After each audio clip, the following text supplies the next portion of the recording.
कौन कहता है कि आसमां में सुराख नहीं हो सकता, एक पत्थर तो तबीयत से उछालो यारो। इस कहावत को चरितार्थ कर दिखाया है सरायकेला खरसावां जिला के तिरुल्डी के एएसआई रंजीत प्रसाद ने। कभी घोर नक्सल प्रभावित थानों में शुमार तिरुल्डी की हवा बदलने लगी है। आपको याद दिला दे कि यह वही थाना है जिसके माथे पर एक दो नहीं बल्कि 6 पुलिस कर्मियों के हत्या का कलंक लग चुका है। नक्सलियों ने पुलिस कर्मियों के कुकड़ूहाट में बेरहमी से हत्या कर डाली थी, मगर अब यहाँ की फिजा बदलने लगी है। ऐसा हम नहीं कह रहे हैं, बल्कि आप अपनी आंखों से देखें। ये है तिरुल्डी थाना परिसर, जहाँ बेकार और बंजर करीब 2 एकड़ भूमि पर हरियाली छाई हुई है। कल तक जिस जमीन पर घास फूस उगे हुए थे, आज वहाँ से सौंधी सौंधी खुशबू आ रही है।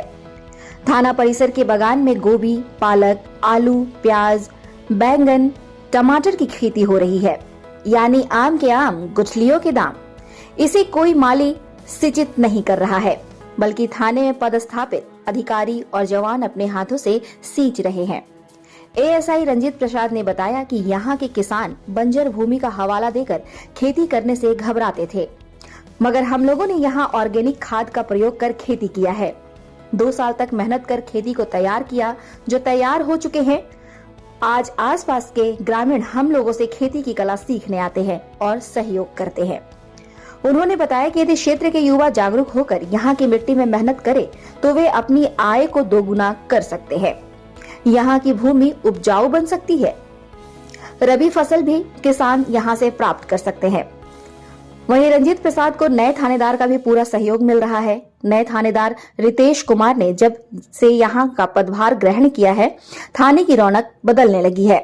इससे पूर्व के थानेदार से लोग मिलने से घबराते थे, मगर नए थानेदार चंद महीनों में ही लोगों के दिलों में राज करने लगे। India news viral Bihar Jharkhand के लिए ईचागढ़ से विद्युत महतो की रिपोर्ट। जंगल झाड़ था, इसको हम साफ सुथरा करवा कर अगले साल हम लोग बैगन बुने थे। इस साल बैगन ख़त्म छोड़कर अभी हम लोग आलू और प्याज का जो साग सब्जी में पड़ता है, गोबर देकर और सरसों को खल्ली देकर इसको हम लोग तैयार किए हैं। रासायनिक खाद कोई भी नहीं देते हैं। सभी किसान भाई से अनुरोध है कि और अपील है कि इस धरती माँ को सेवा गौ माता के गोबर से करें। बहुत यहाँ के किसान कहते थे कि ज़मीन में आलू नहीं होगा, बैगन नहीं होगा, प्याज नहीं होगा। इस ज़मीन में अगले साल प्याज भी और बैगन भी बहुत भारी हुआ था। इस साल भी आपके सामने आलू का जो फसल इतना सुंदर है कि इसका कोई वर्णन नहीं कर सकते हैं। सिर्फ गोबर से तैयार है, सरसों के खल्ली से तैयार किए हैं। टाइम सुबह आधा घंटा, शाम में आधा घंटा, जब फुर्सत मिला टाइम दे देते हैं इसमें।